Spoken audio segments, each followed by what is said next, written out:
Welcome to IK classes. Student 7 जुलाई को CBSE ने एक स्पेशल नोटिफिकेशन जारी किया।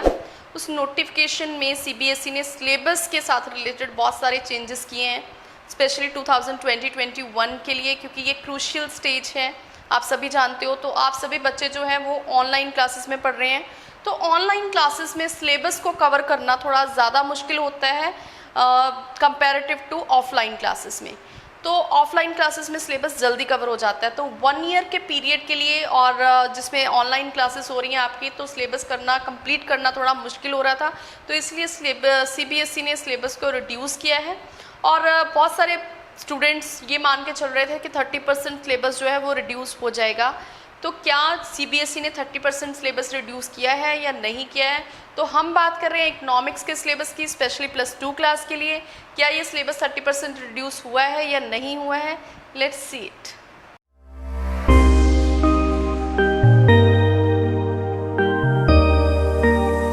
तो हम बात कर रहे हैं revise syllabus of economics of class 12th। तो यहाँ पे देखिए इकोनॉमिक्स के सिलेबस में क्या क्या चेंजेस हुए हैं वो देखेंगे हम। तो सबसे पहले देखिए जो पैटर्न है इकोनॉमिक्स का, जो पैटर्न पुराने टाइप का था वही पैटर्न है। इसमें जो इकोनॉमिक्स के 2 पार्ट में डिवाइडेड है, part A and part B. Part A जो है वो मैक्रो इकोनॉमिक्स है और पार्ट बी क्या है? Indian economic development. Part A में क्या है? मैक्रो इकोनॉमिक्स, और पार्ट बी में क्या है? Indian economic development. तो पार्ट ए जो है ये भी हमारा 40 मार्क्स का है और पार्ट बी भी क्या है? 40 मार्क्स। और 20 मार्क्स जो पुराना चल रहा था प्रोजेक्ट वर्क हमारा कितने मार्क्स का है? 20 मार्क्स का। तो टोटल जो मार्क्स वेटेज है इकोनॉमिक्स के एग्जाम के लिए वो कितनी है? 100 मार्क्स। तो 100 मार्क्स के लिए जो हमें सिलेबस दिया गया है वो देखेंगे हम। तो सबसे पहले जो पार्ट ए है उसमें हमें 5 यूनिट्स दिए गए हैं। तो 5 यूनिट्स में सबसे पहले जो फर्स्ट यूनिट है, unit number 1, this is national income and related aggregates. जो इसके मार्क्स की वेटेज है वो कितनी है? 10 है। तो मार्क्स की वेटेज में कोई चेंज नहीं लाया है CBSE ने, जो वही पुराने वाला चल रहा है वेटेज का सिस्टम।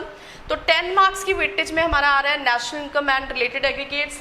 इसमें हमें नेशनल इनकम के साथ रिलेटेड बहुत सारे टॉपिक्स करने हैं, वो पुराने वाले टॉपिक्स ही हमने करने हैं। तो सर्कुलर फ्लो ऑफ इनकम, उसमें हमने स्टॉक एंड फ्लो की बात करनी है, real flow and money flow, और circular flow in a 2 sector model.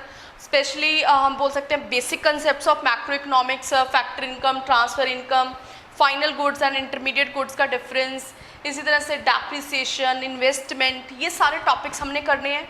और जो हमारे 8 एग्रीगेट्स हैं national income and related aggregates में, 8 एग्रीगेट्स की बात हुई है, specially GDP at MP, GNP at MP, इसी तरह से GDP at FC, GNP at FC, NDP at MP, NNP at FC। तो ये सारे जो 8 हैं एग्रीगेट्स वो सारे हमने पढ़ने हैं। इसी के साथ रिलेटेड जो हमारे मेथड्स हैं, methods to find out national income method, expenditure method and value added method, वो सब वही है। इसके साथ related double counting problem, value added method के साथ रिलेटेड है डबल काउंटिंग प्रॉब्लम, इस तरह से GDP एंड वेलफेयर, वो सारे टॉपिक्स हमने करने हैं। National income and related aggregates के साथ कोई भी चेंजेस नहीं किए हैं CBSE ने। अब इसके बाद आती है यूनिट 2। यूनिट 2 में मनी एंड बैंकिंग। बहुत सारे बच्चे ये सोच रहे थे कि मनी एंड बैंकिंग का जो टॉपिक है वो CBSE ने हटा दिया है। एक्चुअल में ऐसा कुछ नहीं हुआ है। मनी चैप्टर जिसमें मनी सप्लाई की बात करनी है वो हमने पूरा करना है। मनी का एवोल्यूशन, मनी बार्टर सिस्टम, वो सब हम पढ़ेंगे। इसके साथ जो बैंकिंग है, बैंकिंग चैप्टर में स्पेशली जो मनी क्रिएशन का टॉपिक था, money creation bye commercial banks and functions performed by RBI, वो सारे टॉपिक्स यहाँ पे हमने करने हैं। लेकिन क्या नहीं करना है, इसमें सिर्फ और सिर्फ एक जो टॉपिक है उसको रिड्यूस किया गया है, वो है क्रेडिट कंट्रोल बाय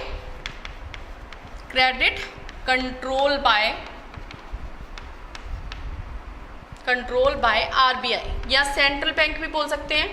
तो ये टॉपिक हमने नहीं करना है। ये स्पेशली रिलेटेड था repo rate, bank rate, cash reserve ratio, CRR, SLR, margin requirement.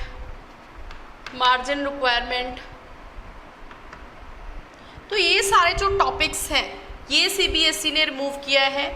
लेकिन ये टॉपिक जो है आपको पढ़ना ही पड़ेगा। सीबीएसई ने भले इसको हटा दिया है, लेकिन ये टॉपिक भी आपको पढ़ना ही पड़ेगा, क्योंकि ये वाला टॉपिक जो हम नेक्स्ट यूनिट जो है हमारा आ रहा है determination of income and employment, उसमें deficient demand and excess demand को करेक्ट करने वाली सिचुएशन आएगी।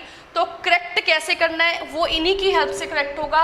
तो इसलिए सीबीएसई ने क्या किया कि यहाँ से इस चैप्टर का टॉपिक यहाँ से एक रिमूव किया है, लेकिन पढ़ना आपको पड़ेगा ही, क्योंकि ये हमने टॉपिक करना है आगे वाले जो 3rd यूनिट है उसमें, how to correct excess demand, how to correct deficient demand, उसमें ये सारी चीज़ें हमें पढ़नी ही पड़ेंगी। तो आई थिंक सो इसको रिमूव करने का मतलब ये नहीं कि हमने इसको नहीं पढ़ना है, तो ये टॉपिक आपको पढ़ना है। फिर इसके बाद हमारा आता है unit 3 determination of income and employment. उसमें हमें कह सकते हैं एग्रीगेट डिमांड के जो कंपोनेंट्स हैं, एग्रीगेट सप्लाई के कंपोनेंट्स, वो हमने सब पढ़ने हैं। सेविंग फंक्शन, कंजप्शन फंक्शन, वो पढ़ना है। Derivation of saving curve from consumption curve and consumption derivation of consumption curve from saving curve, ये करना है।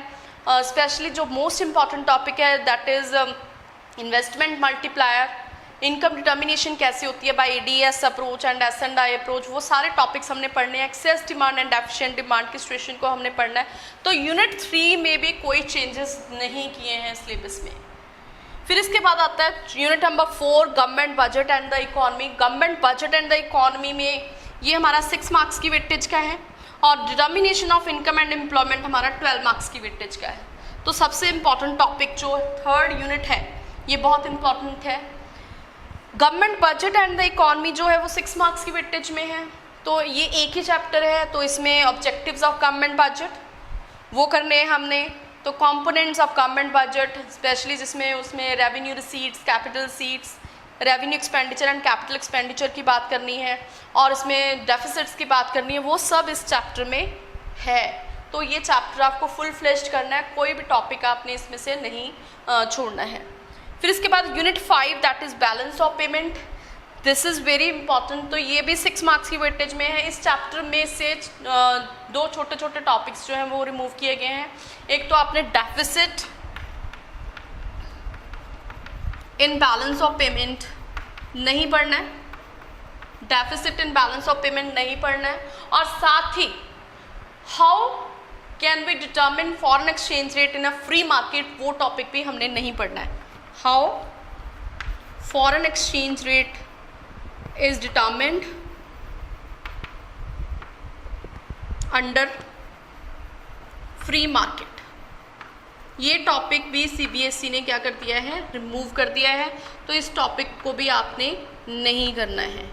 तो फुल फ्लैश मैक्रो में सिर्फ और सिर्फ 3 टॉपिक्स सीबीएसई ने रिमूव करे हैं, तो कोई ज़्यादा चेंजेस नहीं किए हैं। तो आपको बहुत ज़्यादा हार्डवर्क करना ही पड़ेगा। फिर इसके बाद आता है पार्ट बी। पार्ट बी जो है इंडियन इकोनॉमिक डेवलपमेंट है। तो पार्ट बी में हमारे पास 3 यूनिट्स हैं, यूनिट 6, 7 एंड 8। तो यूनिट 6 में हमारे पास क्या है, development experience 1947 to 1990 and economic reforms. तो यहाँ पे जो चैप्टर्स हैं स्पेशली कह सकते हैं, जो पहला चैप्टर है वो है Indian economy on the eve of independence वाला टॉपिक है, वो आपको बहुत अच्छे तरीके से करना है। उसमें एग्रीकल्चरल सेक्टर की stagnation, industrial policy of British government, वो सारा पढ़ना है हमने। हैंडीक्राफ्ट इंडस्ट्रीज़ जो वो उसका डिक्लाइन कैसे हुआ वो पढ़ना है। एग्रीकल्चरल बैकवर्डनेस क्यों थी, ब्रिटिशर्स के क्या पॉजिटिव इम्पैक्ट हुए, और ये सारे टॉपिक्स हम पढ़ेंगे। और ये पूरे का पूरा यूनिट जो है वो आपका 12 मार्क्स का है। इस यूनिट में इकोनॉमिक रिफॉर्म्स जो हुए थे, लिबरलाइजेशन, प्राइवेटाइजेशन एंड ग्लोबलाइजेशन, वो बहुत इंपॉर्टेंट है, वो भी आपने करने हैं। और स्पेशली जो एग्रीकल्चरल सेक्टर रिफॉर्म्स पीरियड में एग्रीकल्चरल सेक्टर कैसा था, इंडस्ट्रियल पॉलिसी रेजोल्यूशन IPR वो कैसी थी, और फॉरेन ट्रेड कैसा था उस पीरियड में, वो सारे टॉपिक्स हमने इसमें कवर करने हैं 12 मार्क्स की वेटेज के लिए। फिर इसके बाद आता है यूनिट 7। यूनिट 7 जो है वो है current challenges facing Indian economy. तो इसमें जो टॉपिक्स हैं वो क्या है, पॉवर्टी है, एम्प्लॉयमेंट है, ह्यूमन कैपिटल फॉर्मेशन है, रूरल डेवलपमेंट है, इंफ्रास्ट्रक्चर है, इस तरह से एनवायरनमेंट एंड सस्टेनेबल डेवलपमेंट है। तो इस यूनिट में ये जो यूनिट है ये 22 मार्क्स वेटेज का है, that is very very important. बहुत ज़्यादा गेनफुल होगा अगर आप इसको बहुत ज़्यादा गेन करेंगे आप मार्क्स, अगर इसको आप अच्छी तरह से कर लेते हो।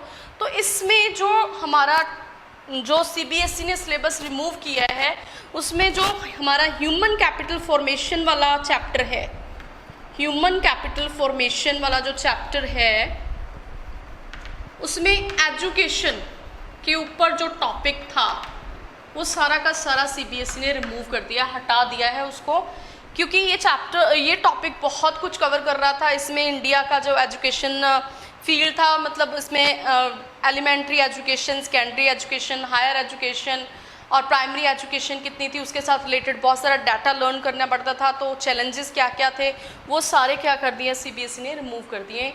तो ये कौन सा चैप्टर है, ह्यूमन कैपिटल फॉर्मेशन, ये हमने नहीं करना, इसमें से एक टॉपिक नहीं करना एजुकेशन के साथ रिलेटेड।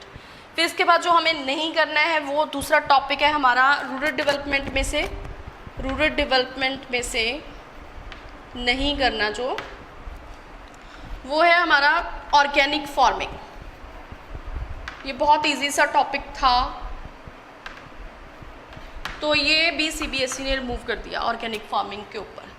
फिर इसके बाद जो नेक्स्ट चैप्टर है इंफ्रास्ट्रक्चर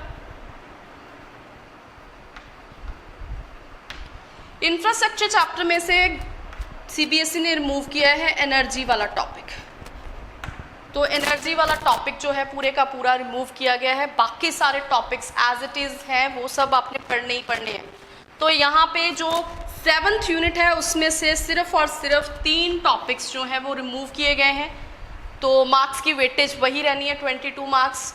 तो आपको इन जो मैंने टॉपिक्स बताए हैं वो टॉपिक्स आपने अच्छी तरह से पढ़ने हैं और ये टॉपिक्स आपने छोड़ देने हैं।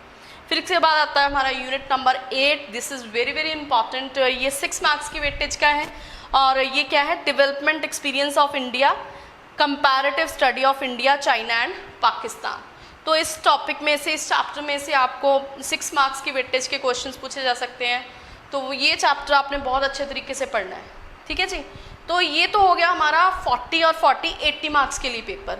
और जो 20 मार्क्स का पेपर है वो हमारा प्रोजेक्ट वर्क है। आपको एक टॉपिक दिया जाएगा, उसके ऊपर आपने एक फ़ाइल सबमिट करवानी है। तो उस फाइल में से हमें एक तो हमें जो टॉपिक दिया गया है उसकी रेलेवेंस क्या है, रेलेवेंस ऑफ दैट टॉपिक वो 3 मार्क्स की वेटेज में है। इसी तरह से जो उस टॉपिक के साथ रिलेटेड आप रिसर्च करते हो उसका जो मार्क्स वेटेज है वो 6 मार्क्स है। फिर प्रेजेंटेशन, आपने उस टॉपिक को कैसे प्रेजेंट किया है तो वो भी है 3 मार्क्स का। फिर इसके बाद जो है आपके वाइवा होगा वो होगा आपका 8 मार्क्स का। तो टोटल 20 मार्क्स का जो है वो प्रोजेक्ट वर्क है। बहुत सारे बच्चों के मन में डाउट था कि शायद प्रोजेक्ट वर्क को रिमूव कर दिया सीबीएसई ने, लेकिन ऐसा कुछ नहीं हुआ। तो आपने देखा कि इकोनॉमिक्स के सिलेबस में टोटल मिला के सिर्फ और सिर्फ 5-6 चेंजेस किए गए हैं छोटे छोटे टॉपिक्स को लेके। तो इकोनॉमिक्स का जो सिलेबस है वो एज इट इज़ ही है, तो वो आपको बहुत अच्छे तरीके से करना पड़ेगा। Comparative to accounts, comparative to business studies, उनके सिलेबस ज़्यादा रिड्यूस किए गए हैं, लेकिन इकोनॉमिक्स का सिलेबस इतना रिड्यूस नहीं किया गया है, क्योंकि सभी लोग मान रहे थे कि 30% सिलेबस रिड्यूस हो जाएगा, लेकिन ऐसा कुछ भी नहीं हुआ। लेकिन एक तरह से ये है बेनिफिशियली, क्योंकि जब आप आगे +2 के बाद नेक्स्ट स्ट्रीम्स लोगे, जैसे आप BBA या BCA ज्वाइन करोगे या BCom ज्वाइन करोगे या फिर आप मास्टर्स ऑफ इकोनॉमिक्स करोगे, तो ये जो टॉपिक्स हैं ये आपके लिए बहुत ज़्यादा बेनिफिशियल हैं। तो आप इनको अच्छी तरह से प्रिपेयर कर लो। तो अब आपको सिलेबस के बारे में पता चल गया कि सिलेबस हमें क्या क्या आना है। तो बस मेरे अकॉर्डिंग आप सिलेबस में से डेली 2 टॉपिक्स उठाएं और 2 टॉपिक्स को अच्छी तरह से समझें और उनको स्पेशली रिटन प्रैक्टिस करके देखें, क्योंकि रिटन प्रैक्टिस से क्या होता है कि एक तो आपका फ्लो बढ़ता है लिखने का, दूसरा वो टाइम जो है वो आपका सेव होने शुरू हो जाता है। तो इकोनॉमिक्स को आप लिख के देखिए, और इकोनॉमिक्स के पेपर के लिए प्रेजेंटेशन कैसी होनी चाहिए, बेस्ट होनी चाहिए, तभी आप मार्क्स जो है वो अच्छे गेन कर पाओगे। तो ये तो था हमारा इकोनॉमिक्स का सिलेबस। और अगर आपको कोई भी किसी भी टॉपिक के साथ रिलेटेड डाउट्स हैं, you can ask me in comment section, I will always be there. And if you like my videos, then subscribe my channel and keep watching my videos.